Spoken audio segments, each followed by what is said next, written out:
Good evening, everyone. It's Andy Glenn here from Sharks TV, joined post-match by Solway Sharks head coach Martin Grubb. Martin, your thoughts on that? Tough game? It's not good enough. Simple. Can't lose like that at home, ever. I think we got punished for our mistakes. We never punished them. There was spells in the game where, I thought that pretty much that whole second period we were on the front foot. We make individual mistakes, ends up in our net. There was one at, I think at 3-0 where we go up in a 2-on-1, we hit the goalie in the chest, it comes straight back down, it's in our net. Marzi was still making 3 and 4 saves at a time, and we've let him down, we've let our fans down. I understand everybody's frustration, as I've said it to you before, Andy. I'm a sports fan myself, I get it. It might sound crazy, there was still some positives in that game.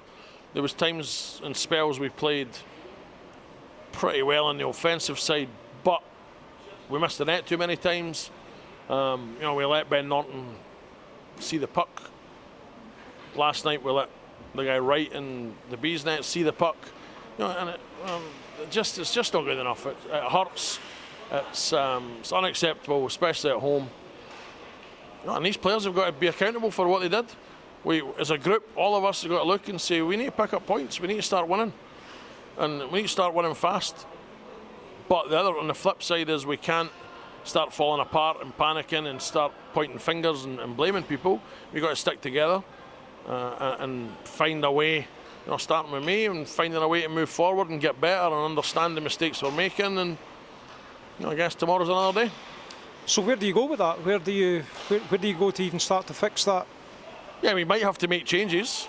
We might. Again, I'm not one to stand here emotionally and make snap kind of judgments and call people out, but we might, players and as a group, we might have to realise that we might have to make changes if that's what the right thing is. But first and foremost, I've said it to the players there, is we have to work hard. They have to be willing to come in here Tuesday night. Now it starts as a practice, and they have to be willing to work hard. They can't feel sorry for themselves. They can't just brush it off as, oh well, it's all right, people giving us some credit, we're unlucky in Leeds, and still not any points. We still only beat one team, and that's the facts. And it might sound harsh and it might sound a little emotional, but people have got to care. They've got to care about this club and what's happening on and off the ice. And it just starts with hard work, Andy. Everybody's got to look in the mirror and ask themselves, are they bringing something positive to the group on and off the ice? The answer is yes. Well, great. We'll figure a way to make that better. The answer is no, then why not? Because we can't have any passengers. We can't be playing with a handbrake on. And we'd simply got to get better. And myself and the coaching staff will look at that. Myself and Peaks have already had a quick conversation, and that will continue on. It's a $1 million question. How do we fix this now? Because we have to. We have to.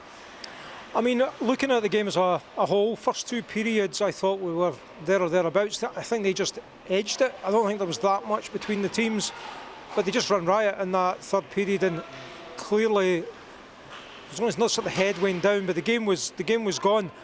But one of the things that we noticed up in commentary was the young players fought right to the very end. In particular, I'm talking about Joe Lynch, Carruth and Torn Anderson as man of the match. Yeah, I mean, I think, the first 40 minutes, it was a hockey game. The second goal hurt us because we had been on the ascendancy. I think the third goal then probably puts the nail in the coffin because we had been pushing so hard, we had missed some chances. But it's unacceptable to unravel the way we did. You have to have some pride, especially at home. And on the young players, yes, I thought they worked hard.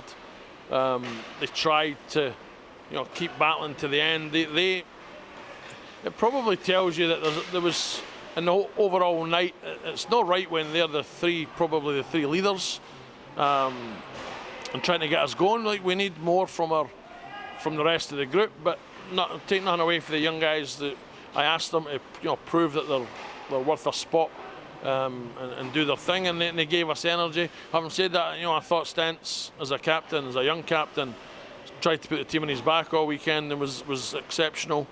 I thought Mace was good tonight as well, and at least tried to make things happen. But unfortunately, too many mistakes, too many passengers. Credit to the young guys, and they've got to keep fighting for a spot in the lineup. And if that's the changes we make, and they start, propelling themselves up the way, then good for them. Nobody's safe in this team, and we've got to take our medicine, take this one on the chin, and move on and make ourselves better. A quick word on Sheffield, because I felt they were a really good team tonight. They looked good. We need to give them some credit for the way that they played the game as well, I reckon. Yeah, I think for 40 minutes it was a good hockey game. They played, we played. They moved the puck well. I thought that their impact players, their imports, Jonah Phillips has still got so much experience. Nathan Ripley's came out of 2, maybe 3 years in Coventry. Their impact guys played and helped them. Pretty solid at the back. They block a lot of shots. If you're honest, as a hockey fan, you probably got to feel sorry for Ben Norton with 6 seconds to go. So 100%, they've improved. Everybody in the league knew they were going to improve after last year. Ben Morgan's done a good job putting that team together, and they play a good brand of hockey. So, fair play to them. They punished us when they could. They put their foot to the metal when they smelt that blood, and again we've got to go to there next week. So it's going to be tough for us. But firstly, we've got to take our medicine, lick our wounds, really, really roll the sleeves up, put the work boots on, and get back to work Tuesday, and find a way to break this slump right now, because I say it's not good enough. We all accept that. We'll take it on the chin, but it's just super disappointing. Well, I just want to say thank you for taking the time to speak to us. It's never easy after a defeat, but thank you and good luck for next week. Thanks, Andy. I appreciate that.